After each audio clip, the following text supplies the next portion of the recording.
بسم اللہ الرحمن الرحیم۔ السلام علیکم ناظرین۔ حضور اقدس صلی اللہ علیہ وآلہ وسلم کے زمانے میں سورج گرہن ہو گیا۔ صحابہ کو فکر ہوئی کہ اس موقع پر حضور صلی اللہ علیہ وسلم کیا عمل فرمائیں گے، کیا کریں گے، اس کی تحقیق کی جائے۔ جو حضرات اپنے اپنے کام میں مشغول تھے چھوڑ کر دوڑے ہوئے آئے۔ نوعمر لڑکے جو تیر اندازی کی مشق کر رہے تھے ان کو چھوڑ کر لپکے ہوئے آئے تاکہ یہ دیکھیں کہ حضور صلی اللہ علیہ وآلہ وسلم اس وقت کیا کریں گے۔ نبی اکرم صلی اللہ علیہ وآلہ وسلم نے 2 رکعت نماز کسوف کی پڑھی جو اتنی لمبی تھی کہ لوگ غش کھا کر گرنے لگے۔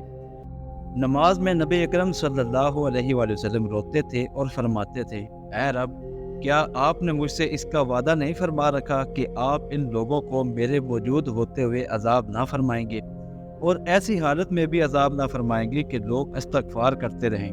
سورہ انفال میں اللہ جل شانہ نے اس کا وعدہ فرما رکھا ہے۔ پھر حضور صلی اللہ علیہ وآلہ وسلم نے لوگوں کو نصیحت فرمائی کہ جب کبھی ایسا موقع ہو، آفتاب یا چاند گرہن ہو جائے تو گھبرا کر نماز کی طرف متوجہ ہو جایا کرو۔